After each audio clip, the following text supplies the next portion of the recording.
राधे राधे, हरे कृष्णा। आप सभी का दिन शुभ हो। आज दिनांक है 27 जनवरी, दिन है सोमवार और आज माघ मास का 14वां दिन है। आज आप सुनेंगे एक चरवाहे की कहानी। कैसे गुरु आज्ञा के पालन से एक चरवाहे को केवल एक गुरु की आज्ञा मानने से ही भगवान के दर्शन हो गए थे। अगर गुरु के वचनों में विश्वास हो तो शिष्य का कल्याण हो ही जाता है। एक सीधा साधा गांव का भक्त था। वह कभी कथा नहीं सुनता था। एक चरवाहा था। वो सिर्फ गौवें चराता था और इस तरह अपना दिन बिताता था। एक दिन उसके मित्रों ने कहा कि तुम कभी तो कथा सुन लो। दिन रात पशुओं के पीछे घूमते रहते हो और पशु बुद्धि हो गए हो। कभी तो भगवान की कथा सुन लो। इसके बाद एक दिन उसने कथा सुनने जाने के लिए निर्णय किया। अब सत्संग में चर्चा चल रही थी कि जिसने मनुष्य जन्म लेकर गुरु मंत्र नहीं लिया और नाम जप नहीं किया, उसका तो जीवन ही व्यर्थ है और ऐसा मनुष्य तो मुर्दे के समान है। सत्संग में ऐसी बातें सुनकर वह इसके बाद चला गया। अब यह बात बार बार उसके दिमाग में आ रही थी कि पंडित जी कह रहे थे कि जिसने गुरु मंत्र नहीं लिया और नाम जप नहीं किया, उसका तो जीवन मुर्दे के समान है। तो वह फिर दूसरे दिन कथा सुनने गया और पंडित जी से मिलकर उसने कहा कि गुरुजी, आपने तो कल की कथा में कहा था कि गुरु मंत्र लिए बिना जीवन मुर्दे के समान होता है, तो आप ही मुझे वह गुरु मंत्र दे दीजिए। तो उन्होंने उसको टालते हुए कहा कि कथा के आखिरी दिन मिलना तो मैं तुम्हें गुरु मंत्र दे दूंगा। अब कथा के आखिरी दिन तक वह इंतजार करता रहा और जैसे ही कथा का आखिरी दिन आया तो कथा के आखिरी दिन पंडित जी कथा करने के बाद सोच के लिए लोटा लेकर जा रहे थे। अब तो वह चरवाहा गुरु मंत्र लेने के लिए इतना आतुर हो गया था कि वह भी उनके पीछे पीछे चल दिया। उसने कहा कि पंडित जी, इतने दिनों से घुमा रहे हो, अब तो गुरु मंत्र तो दे दो। अब पंडित जी को तो सोच के लिए जाना था तो उन्हें थोड़ी जल्दी थी। फिर उन्होंने देखा यह तो पीछे ही पड़ गया, तो उन्होंने उसे फटकारते हुए कहा कि धत गपोचन। अब उस चरवाहे को लगा कि वही मंत्र है जिसके लिए मैं इतने दिनों से इंतजार कर रहा था। तो उसने कहा, जय गुरुदेव, और फिर पंडित जी को प्रणाम करके वह चरवाहा अपने घर को चला गया। घर जाकर उसने अपने परिवार वालों से कहा कि आज से गायें चराना बंद और अब मुझे गुरु मंत्र मिल गया है। अब से मैं भजन करूंगा। अब मेरा जीवन मुर्दे के समान नहीं रहेगा। अब तो वह बैठ गया और धत गपोचन जपने लगा। अब इसमें ना कोई भगवान का नाम है, ना कोई मंत्र है। उसकी ऐसी लगन लागी कि वह तो हर समय बस यही जपता रहता। अब श्री कृष्ण, जो कि बड़े बड़े मुनियों के ध्यान में नहीं आते, वह सरल और भले भाले भक्तों को बड़ी आसानी से मिल जाते हैं। हरिवंश महाप्रभु ने भी हित 84 में कहा है कि मुनि मन ध्यान धरत नहीं पावत, करत विनोद संग बालक भट, दास अनन्य भजन रस कण, जय श्री हित हरिवंश प्रगट लीला नट। अब भगवान यह सब देख रहे थे और उन्होंने फिर रुक्मिणी जी से कहा कि चलो आज एक भक्त के दर्शन करने चलते हैं। अब रुक्मिणी जी ने कहा कि बहुत दिनों बाद आज आपको अपने किसी भक्त की याद आई है। अब प्रभु जी जरूर कोई बड़ा भक्त ही होगा। अब रुक्मिणी जी साधारण वेश में भगवान के साथ गई। जब वे दोनों गांव में गए तो भगवान ने रुक्मिणी जी से कहा कि पहले आप जाकर उनसे मिलो। अब प्रभु के कहने पर रुक्मिणी जी आगे गई तो उन्होंने देखा कि एक भक्त बैठकर धत गपोचन जप रहा है। अब रुक्मिणी जी सोचने लगी कि यह भला भगवान का कौन सा नाम है जो ना तो विष्णु सहस्त्र नाम में है, ना गोपाल सहस्त्र नाम में। तो उन्होंने आवाज लगाकर पूछा, अरे यह कौन सा वचन कर रहे हो और किसका भजन कर रहे हो? लेकिन वह तो बस अपना जप करता रहा और चुप रहा। उन्होंने फिर पूछा, किसका भजन कर रहे हो? तो 2-3 बार पूछने के बाद उस चरवाहे को गुस्सा आ गया। उसने मारे गुस्से के जवाब दिया, तुम्हारे पति का। अब रुक्मिणी जी ने सुना और फिर वापस आई। अब आकर प्रभु से कहने लगी कि बहुत जानकार भक्त है। मैं तो इतना छुप कर गई थी और अपना भेष बदल कर गई, फिर भी वह मुझे पहचान गया। तब भगवान कहने लगा कि हाँ, तभी तो हम इसके दर्शन करने आए हैं। अब रुक्मिणी जी ने भगवान से कहा कि प्रभु, आप उस भक्त के दर्शन बाद में करना। आप तो बस पहले मुझे यह बताओ कि वह आपका कौन सा नाम जप रहा है जो मुझे नहीं पता। अब भगवान ने कहा कि यह नाम तो मुझे बहुत प्यारा है। यह मेरा ब्रिज का रखा हुआ नाम है। मेरा यह नाम मैया ने रखा था। एक दिन मैं अपनी सखा को साथ मिलकर चोरी चोरी माखन खा रहा था और उन्हें भी खिला रहा था।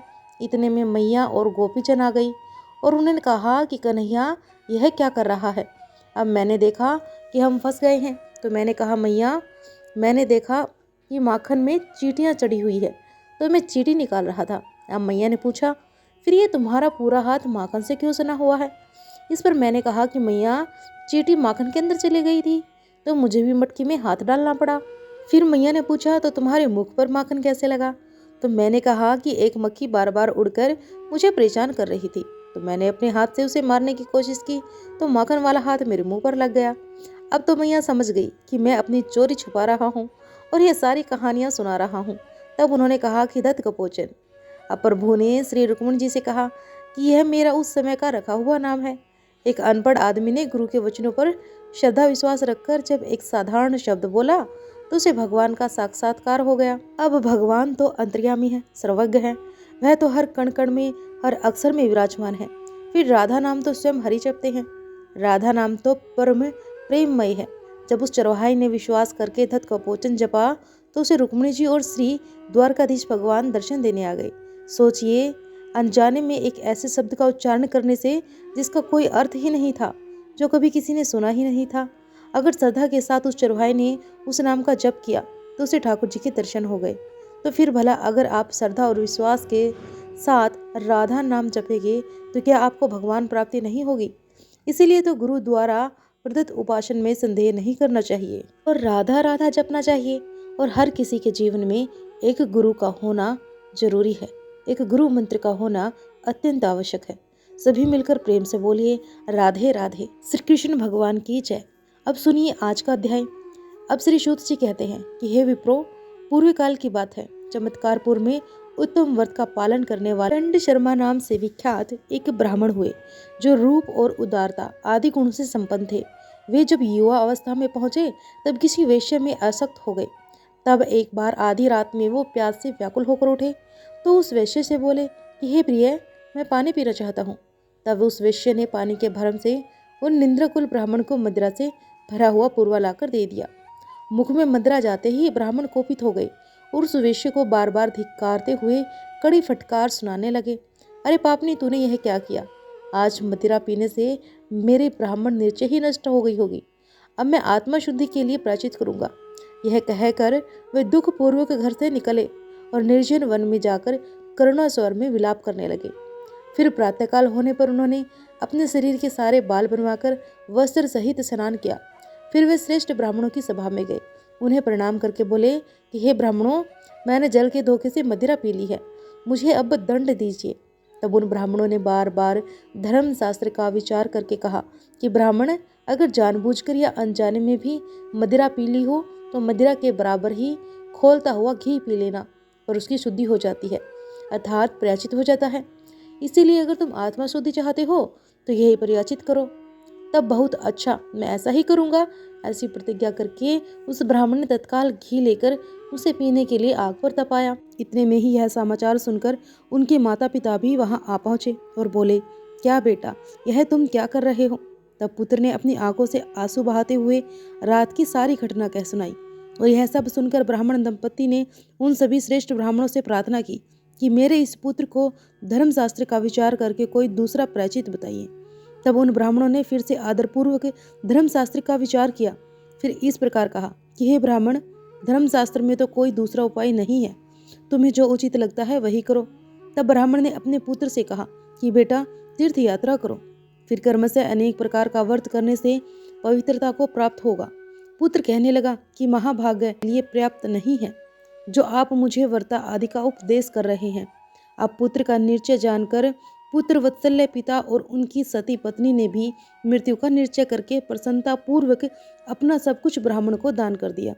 फिर माता ने कहा कि बेटा, जब हम दोनों अग्नि में प्रवेश कर जाएं, उसके बाद तुम मोजी होम अर्थात मरने के बाद का प्रायश्चित करना।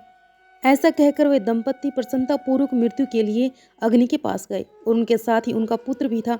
इतने में ही वेदों के प्रांगत विद्वान सांडली मुनि तीर्थ यात्रा के प्रसंग से उसी स्थान पर आ पहुंचे। सारी बातें जानकर उन सब ब्राह्मणों को फटकारते हुए कहने लगे कि अरे तुम सब लोग तो अत्यंत मूर्ख हो, क्योंकि तुम्हारे कारण सुगम प्रायश्चित के होते हुए भी आज ये 3 ब्राह्मण व्यर्थ मृत्यु को प्राप्त हो रहे हैं। कृच और चंद्रायण आदि प्रसिद्ध वहां दिए जाते हैं जहां श्री गंगा जी उपलब्ध ना हो। यहाँ तो साक्षात विष्णुपदी गंगा जी विद्यमान है, उसी में अगर यह स्नान करे तो सभी पापों से मुक्त हो जाएगा। तब सभी ब्राह्मणों ने सांडल्य मुनि को साधुवाद देते हुए कहा कि मुनि, आपका कहना सत्य है। इसके बाद वे सब लोग ब्राह्मण को समझा बुझाकर विष्णुपद गंगा के तट पर ले गए और वहां ब्राह्मण ने जैसे ही मुख में गंगा जल डालकर कुल्ला किया त्यों ही वह शुद्ध हो गया। फिर वे उस शोभ्यमान जल में स्नान करने लगे और उसी समय स्पष्ट स्वर में आकाशवाणी हुई कि विष्णुपदी का संपर्क होने से और उसके जल में स्नान और आचमन करने से ब्राह्मण देवता शुद्ध हो गए हैं, इसीलिए अब वे अपने घर लौट जाए। अब यह सुनकर सभी लोग हर्ष प्रकट करते हुए अपने अपने घर चले गए। श्री सूत जी कहते हैं, ब्राह्मणों, ऐसा प्रभावशाली विष्णुपदी गंगा उस क्षेत्र की पश्चिम सीमा पर विद्यमान है जो सभी पापों का नाश करने वाली है। श्री सूत जी आगे कहते हैं कि हे महर्षियों, भूतल पर यमुना नदी के किनारे मथुरा नाम से विख्यात एक महापुरी है जो अनेकों ब्राह्मणों से भरी हुई है। वहीं पूर्व काल में गोकर्ण नाम से प्रसिद्ध एक ब्राह्मण रहा करते थे जो वेद अध्ययन से संपन्न और सभी शास्त्रों के पंडित थे। वहीं उसी का नाम और उसी अवस्था का एक दूसरा ब्राह्मण भी रहता था जो सब विद्याओं में प्रांगत था। एक दिन यमराज ने अपने दूत से कहा कि दूत, तुम शीघ्र मथुरा जाओ और वहां के गोकर्ण नामक श्रेष्ठ ब्राह्मण को यहाँ लेकर आओ। आज दोपहर के समय उनकी आयु समाप्त हो जाएगी। देखना, उसी पुरी में उसी नाम के एक दूसरे ब्राह्मण भी हैं जो दीर्घ आयु हैं। कहीं भूल से उनको मत ले आना। अब यमराज की आज्ञा से दूत बड़ी तेजी से मथुरापुरी में पहुंचा, परंतु भ्रम हो जाने से वह दीर्घ आयु गोकर्ण को ही पकड़ कर ले आए। तब यमराज ने क्रोधित होकर अपने सेवक से कहा कि अरे पापी, तुझे धिक्कार है जो तूने इन दीर्घायु महात्मा को लेकर आया। तूने यह क्या कर दिया? अभी इन्हें शीघ्र ले जाकर वहां पहुंचा दे, नहीं तो भय है कि बंधु बांधव इनकी देह का दाह संस्कार ही न कर दे। अब ब्राह्मण बोले, मैं सौभाग्यवश आपके समीप आ गया हूँ, इसीलिए अब वहां लौटकर नहीं जाऊंगा। मैं तो दरिद्रता से कष्ट पाकर स्वयं ही सदा मृत्यु की इच्छा रखता था। अब यमराज ने कहा कि हे ब्राह्मण देवता, अगर पल भर भी आयु शेष हो तो मैं किसी भी मनुष्य को पृथ्वी से यहाँ नहीं बुलाता, इसलिए लोग मुझे धर्मराज कहते हैं। मैं सभी प्राणियों पर पक्षपात छोड़कर एक समान भाव रखता हूँ। तुम मुझसे कोई वर मांगो, किसी भी देह को मेरा दर्शन व्यर्थ नहीं होता। ब्राह्मण बोले कि हे देव, अगर मुझे अवश्य ही घर लौट कर जाना है तो जो कुछ भी मैं पूछना चाहता हूँ उसका उत्तर दीजिए, वही मेरे लिए श्रेष्ठ वर होगा। पापी कर्मी मनुष्य जो इन भयंकर नरकों का सेवन कर रहे हैं, इनमें से किस कर्म से किसको कौन सा नरक प्राप्त होता है? यमराज ने कहा कि हे विपर, नरक तो असंख्य है, पर उनमें से जो मुख्य हैं केवल उन्हीं का परिचय मैं तुम्हें कराऊंगा। यह मुख्य 21 नरक है। उनमें से पहला रौरव नरक है, जिसमें अत्यंत तप्त अर्थात खोलते हुए तेल से भरे हुए कुंड में प्राणियों को पकाया जाता है। इनमें दूसरों का धन हड़पने वाले शूद्र मनुष्य यातना भोगते हैं। दूसरे का नाम है महारौरव, जिसमें कृतघ्न और गुरु शय्यागामी पाप आत्मा दाह से पीड़ित होकर तथा तीखी धार वाले शास्त्रों से छिन्न भिन्न होकर अर्थनाद करते हैं। तीसरे भयदा कायक नरक का नाम धाततम है। जिन नराधम ने प्राय स्त्री को बुरी नजर से देखा है वे सब यहाँ आते हैं। तब लोहे के समान मुख वाले पक्षी उनकी दोनों आंखें निकाल लेते हैं। चौथा नरक परत नाम से विख्यात है। यह भी पापी जीव यातना भोगकर शुद्ध होते हैं, जिन्होंने गुरुजनों, देवताओं और तपस्वी की सदा निंदा की है। उन लोगों की जीवा यहाँ उखाड़ ली जाती है। पांचवा सुप्रसिद्ध नरक विदारक नाम वाला है। यहाँ द्रोही मनुष्य आरे से चीरे जाते हैं। छठा निकुंभ नामक नरक है, जो तपाई हुई बालू से भरा हुआ है और स्वयं भी अग्नि से तप रहा है। जिन मनुष्यों ने पहले बिना किसी अपराध के दूसरे ब्राह्मणों को प्रांतिकारी कष्ट पहुंचाया है, वे यहाँ तपे हुए बालू में भूने जाते हैं। सातवां नरक विभू कहलाता है। वह अत्यंत ग्रहित है। इनमें सब ओर से मल मूत्र आदि गंदगी वस्तुएं भरी हुई है। जिन दुरात्मा ने राजा के पास जाकर लोगों की चुगली की है, उनके मुंह में यह गंदी वस्तुएं भरकर उन्हें इसी नरक में डाल दिया जाता है। आठवां अधम नरक कुत्सित नाम से प्रसिद्ध है। वह कफ और मूत्र आदि और दुर्गंध युक्त वस्तुओं से भरा हुआ है। जिन्होंने गुरु, देवता, अतिथि और विशेषतः अपने परिवारजनों और सेवकों को भोजन दिए बिना ही स्वयं भोजन किया है, वे लोग इसमें डाले जाते हैं। हे ब्राह्मण, दुर्गम नाम का नवा नरक है। यह तीखे कांटों से भरा हुआ है। इसके भीतर सांप और बिच्छू भी रहते हैं। जिन्होंने एक साथ यात्रा करने वाले अपने भूखे प्यासे कष्ट पाते हुए साथी को न देकर अकेले ही भोजन किया है, उन्हें इस नरक में रखा जाता है। 10वीं नरक का नाम है दुस्सह, जो सब ओर से तप्त लोहे में खंभों से घिरा हुआ है। जो पापी पराई स्त्रियों में तथा मानस भोजन में अनुरक्त रहते हैं, उन मनुष्यों को यहाँ तप्त लोहे खंभों का आलिंगन कराना होता है। 11वां नरक आकर्ष नाम से प्रसिद्ध है। तो मनुष्य स्त्री ब्राह्मण गुरु और देवता का धन खाते हैं। उन्हें तपाए हुए संडास से पकड़कर सबोर से खींचा जाता है। 12वें नरक को संदहस कहते हैं। इसमें अभक्षण करने वाले नराधम को लोहे के समान दांत और मुख वाले गीद नोच नोच कर खाते हैं। 13वें नरक का नाम है नियंत्रक। उसकी बड़ी ख्याति है। वह सब ओर से कीड़ों और सुदृढ़ बंधनों से व्याप्त है। जो पापी दूसरों की धरोहर को हड़प लेते हैं वे यहाँ बंधनों से कसकर बांध दिए जाते हैं और कर्मी बिच्छू आदि कीट उन्हें काटते और खाते हैं। 14वां नरक अधोमुख कहा गया है। इसका स्वरूप सभी नरकों से अधिक भयंकर है। जो मनुष्य ब्राह्मण की हत्या करते हैं वे यहाँ एक वृक्ष की डाल में बंद कर नीचे मुंह करके लटका दिए जाते हैं और नीचे से आग जलाकर फिर उन्हें पकाया जाता है। 15वां भीषण नाम वाला नरक है जो जूं और खटमल आदि से भरा हुआ है। जो लोग झूठी गवाही देते हैं, झूठा बोलते हैं, उनको और अन्य कुकर्मियों को भी मैंने यही स्थान दे रखा है। यह 16वां नरक शुद्ध कहा जाता है, जो चारों ओर से शुद्ध तर अर्थात भूख से व्याकुल मनुष्यों से व्याप्त है। जिन द्विजों ने मांस भोजन किए हैं वे यहाँ भूख से पीड़ित होकर अपने ही शरीर को काट काट कर खाते हैं। 16वां शार नरक है जो नमक से भरा हुआ है। यह सब प्राणियों के लिए बड़ा भयंकर है। जो मनुष्य व्रत भंग करने वाले तथा पाखंडी है वे यहाँ आने पर तीखे शास्त्रों से पीस डाले जाते हैं और ऊपर से उन पर नमक छिड़का जाता है। 18वां नरक निंदाद नाम से विख्यात है जो जलते हुए अंगारों से भरा हुआ है। जो मनुष्य शास्त्र काव्य तथा ब्राह्मण कन्या को कलंकित करते हैं वे यही अंगारों के भीतर रखे जाते हैं। 19वां नरक कूटशाल मलि कहलाता है। तो चारों ओर से तीखे कांटों से भरा है। जो नास्तिक मर्यादा भंग करने वाले तथा ब्राह्मण खाती हैं वे सब मनुष्य यह सदैव चढ़ते और गिरते रहते हैं। 20वें नरक का नाम है अशिपत्र वन। जो दूसरों के छिद्र देखते हैं, झूठ कपट से भरे हुए कामों में लीन रहते हैं और शास्त्र बेचते हैं, वही इसमें आते हैं। 21वां नरक वैतरणी नाम वाली नदी है जिसमें धर्मात्मा और पापी सभी को पार करना पड़ता है।